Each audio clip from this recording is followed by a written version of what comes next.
बिस्मिल्लाहिर्रहमानिर्रहीम अस्सलाम वालेकुम नाज़रीन, मैं जवाद यूसुफ हूं और आप सबको अपने ऑफिशियल चैनल पे खुशामदीद कहता हूं। नाज़रीन, फिफ्थ जनरेशन का स्टेल्थ फाइटर जेट पाकिस्तान मकामी तौर पर तैयार करदा 100% मेड इन पाकिस्तान तैयार होने वाला है।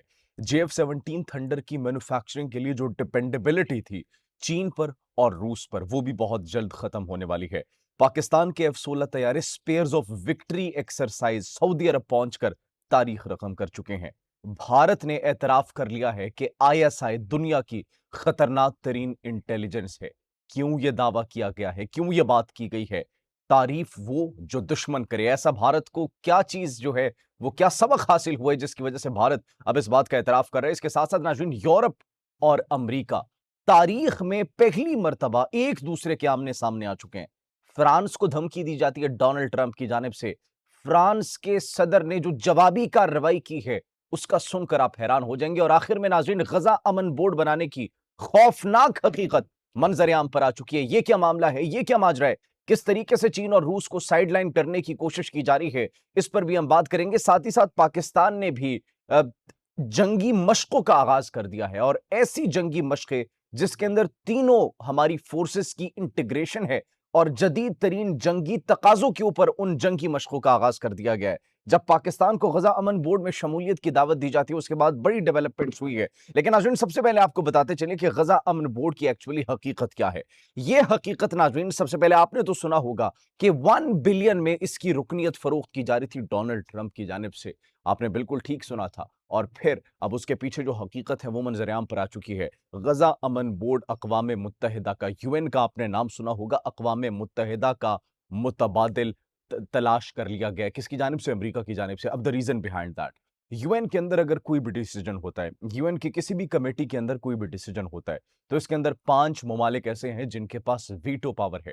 अगर उस डिसीजन को ये लोग ओवर रूल करते हैं, कहते हैं कि हम इस डिसीजन को नहीं मानते, उससे डिससेटिस्फाइड होते हैं, तो चाहे पूरा पार्लियामेंट, पूरा ऐवान, जितने भी डेलीगेट्स हैं, जितने भी ममालिक के वहां पर लोग नुमाइंदगान मौजूद हैं, वो सब एक साइड पर हो। अगर उस एक मुल्क ने कह दिया कि हम इस फैसले को वीटो करते हैं, नहीं मानते, तो वो फैसला नहीं होता। अब उन 5 ममालिक के अंदर 2 ममालिक ऐसे शामिल हैं जिनसे अमेरिका को खतरा है।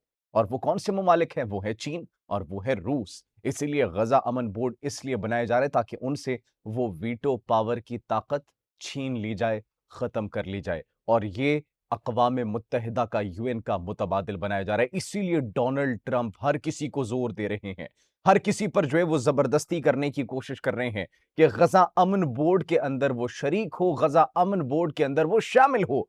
फ्रांस को भी धमकी दी गई है। फ्रांस को यह कहा जाता है कि अगर फ्रांस ने गजा अमन बोर्ड के अंदर शामिल न होने का फैसला किया, तो डोनाल्ड ट्रंप ने कहा हम उन पर 200% टैरिफ लगाएंगे। 20-30%, 50% नहीं, 200% टैरिफ लगाएंगे। Now expect the response of France, expect the response of Europe. Europe क्या कह रहा है? यूरोप ये कह रहा है कि वक्त आ चुका है, तारीख का वो वक्त आ चुका है जब चाइना की इन्वेस्टमेंट डायरेक्ट यूरोप में हो, जब चाइना के साथ हमारे ताल्लुकात बेहतर हो, जब चाइना के साथ हमारे ताल्लुकात तरक्की की राह पर जो है हमें चलते हुए दिखाई दे। तो यूरोप ने जो पॉलिसी अपनी शिफ्ट की है, उससे हमें एक ही बात लग रही है कि गजा अमन बोर्ड का, डोनाल्ड ट्रंप का जो प्लान है वो कामयाब होता हुआ दिखाई नहीं दे रहा। क्योंकि ना तो यूरोप ऐसा चाहेगा, ना चीन ऐसा चाहेगा, और ना ही रूस ऐसा चाहेगा। उसके बाद डोनाल्ड ट्रंप ने जब देखा कि ये सारी सूरत हाल अब एक्सपोज हो चुकी है, ये सारी प्लानिंग एक्सपोज हो चुकी है, तो what is his latest statement? Donald Trump ये कह रहे हैं कि हम अक़वाम मुत्तहिदा का मुतबादिल नहीं बना रहे। दाल में कुछ तो काला है। अक़वाम मुत्तहिदा का मुतबादिल आप नहीं बना रहे, ये कहने की आपको जरूरत ही क्यों पड़ी? नाज़रीन, ये सारी अब प्लानिंग तो मंजर-ए-आम पर आ चुकी है, जिसको न तो यूरोप तस्लीम कर रहा है, न चाइना तस्लीम कर रहा है, और ना ही रूस तस्लीम कर रहे हैं, और ना ही बैनुल-अक़वामी क़ुव्वतें तस्लीम कर रही हैं। लेकिन बहरीन, मुत्तहिदा अरब अमारात और दीगर ममालिक ने बड़े पैमाने पर डोनाल्ड ट्रंप की हिमायत करने का ऐलान किया, और वो ये कह रहे हैं कि हम इसमें शामिल होंगे। लेकिन जब तक ये बिग जायंट्स जो हैं, बिग 3 जो है, ये नहीं मानेंगे, तब तक ऐसा पॉसिबल नहीं है, ऐसा मुमकिन नहीं है। उसके बाद नाज़रीन, पाकिस्तान के हवाले से जो खुशखबरियां हैं, पाकिस्तान पीएफएक्स फिफ्थ जनरेशन का स्टेल्थ फाइटर जेट मकामी तौर पर तैयार कर रहा है, और उसकी बड़ी डेवलपमेंट सामने आई है। वो डेवलपमेंट्स चूंकि सिक्योरिटी पर्पसेस की वजह से पब्लिक नहीं की जा सकती, लेकिन ये वो फाइटर जेट है जो कि पाकिस्तान का मकामी तौर पर तैयार करदा होगा। और कुछ खदशात इससे मुतालिक ये भी कहे जा रहे हैं कि JF-17 थंडर का ब्लॉक 4 जो होगा वो स्टेल्थ फाइटर जेट होगा, वो 5th जनरेशन का होगा, क्योंकि JF-17 थंडर की अपग्रेडेशन के हवाले से कुछ खबरें मौसूल हो रही थी कि JF-17 थंडर के ब्लॉक 4 पर काम शुरू हो चुका है। उसके अंदर स्टेल्थ खुसूसियात होंगी और कुछ मजीद एडवांसमेंट्स, कुछ एवियोनिक्स की एडवांसमेंट्स और कुछ उसके अंदर टेक्निकलिटीज को मजीद एडवांस किया जाएगा, उसकी खबरें मौसूल हो रही थी।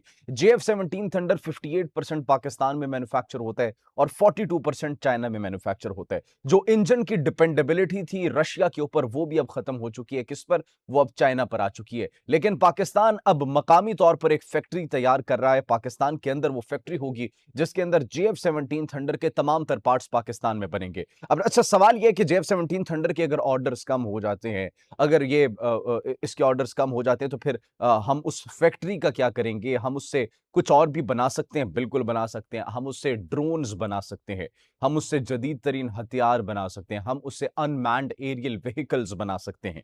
आपने ठीक सुना, अनमैन्ड एरियल व्हीकल्स, जिसके अंदर ना तो कोई पायलट होगा, ना तो कोई इंसान होगा, और वो हवा में उड़ेगा और दुश्मन को, अपने अहदाफ को कामयाबी से निशाना बनाएगा।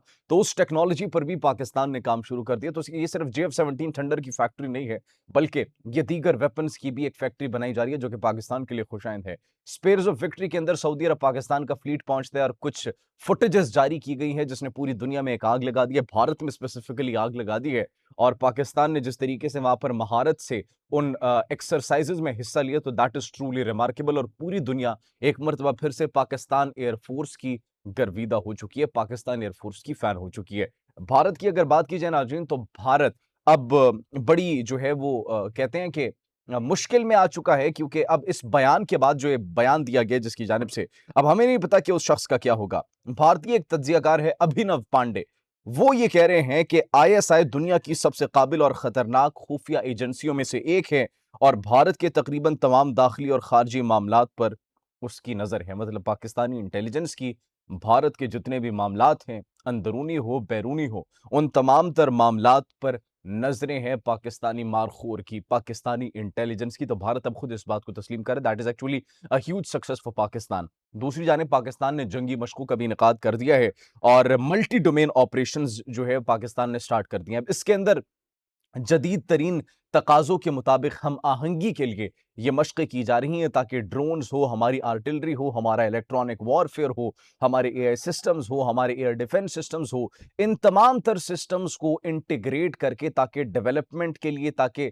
फ्यूचर के अंदर, मुस्तकबिल के अंदर अगर कोई जंग होती है, तो उस जंग के तकाज़ों को पूरा करने के लिए पाकिस्तान मुकम्मल तौर पर अपनी कैपेबिलिटीज़ को एनहांस कर रहा है और पाकिस्तान मुस्तकबिल की तैयारी अभी से करने लग गया है। पाकिस्तान के एक तरफ ये तैयारियां जारी हैं, पाकिस्तान की तारीफें की जा रही हैं, भारत के लिए ऑन इंटरनेशनल लेवल उनको एक और सुबकी का सामना करना पड़ा है। क्या सुबकी का? अमरीकी जरीदे द नेशनल इंटरेस्ट ने एक रिपोर्ट शाया की है जिसमें यह कहा गया कि भारत जो है सिंतास मुआहिदे के मुताबिक खिलाफ वर्जी उन्होंने की है और उन्होंने ये जो पानी की आबी दहशतगर्दी है, उन्होंने आबी दहशतगर्दी की है और इसके संगीन असरात होंगे खित्ते के अंदर। तो अब भारत को इंटरनेशनल लेवल पर भी जो है वो रुसवाई का सामना करना पड़ रहा है। उनकी एक एक चीज जो है वो इंटरनेशनल लेवल पर पूरी दुनिया के सामने आया हो चुकी है। ट्रंप नाज़रीन ने एक और जो है वो कारनामा सर अंजाम दिया है। वेनेजुएला वेनेजुएला पर जो कब्जा किया गया था, अब वेनेजुएला के एक और तेल बरदार जहाज पर कब्जा कर लिया गया है और वेनेजुएला के तेल को बाकायदा तौर पर हमने आपको बताया था कि उन्होंने बेचना भी शुरू कर दिया है। तो this is the situation of Venezuela right now. अब वेनेजुएला के मजीद तेल बरदार जहाजों पर कब्जा करिए डोनाल्ड ट्रंप, उनको मजीद बेचा जाएगा। और इसके साथ साथ ईरान की जानिब से अगर बात की जाए, आखिरी खबर हमारी जो ईरान के हवाले से है, ईरान के हवाले से नाज़रीन खबर यह है कि ईरान की जानिब से एक ऐलान किया गया है और यह ऐलान मेरे ख्याल से पूरी दुनिया के लिए और अमेरिका के साबिक सफीर जो कि इसराइल में तैनात थे बराक ओबामा के दौर में, उनके बयान का एक जवाब है। ईरान क्या कह रहे हैं? ईरान इज सेइंग कि अगर ईरानी सुप्रीम लीडर, उनके रहबर आला, हमारे रहबर आला आयतुल्ला अली खामनाई, उनको अगर कत्ल किया जाता है तो ये आलमी जहाद तस्वुर किया जाएगा, ये उन्होंने कह दिया है। कौमी सलामती पार्लिमानी कमीशन ने कहा है कि कोई भी हमला पूरी मुस्लिम दुनिया के खिलाफ ऐलान जंग तस्वुर होगा। पूरी मुस्लिम दुनिया, और इसके अंदर पूरी मुस्लिम दुनिया फिर शरीक होगी। अगर ऐसा कोई भी स्टेप लेने की कोशिश की गई तो Iran will not remain silent. Iran, हमने आपको बताया था, इज प्रिपेयरिंग, वो मुकम्मल तौर पर तैयार है। चीन के जहाज पहुंच रहे हैं। रूस के साथ ICBM inter continental ballistic missile का तजर्बा कामयाब हो चुका है। अब देखना सिर्फ ये है कि पहल कौन करता है। अगर पहल की तो फिर उसका जवाब उससे ज्यादा तगड़ा और मजीद मजबूत होगा। आप इस बारे में क्या सोचते हैं? कमेंट सेक्शन में अपनी कीमती राय से जरूर आगाह कीजिएगा। अपना बहुत ख्याल रखिए। अल्लाह निगहबान।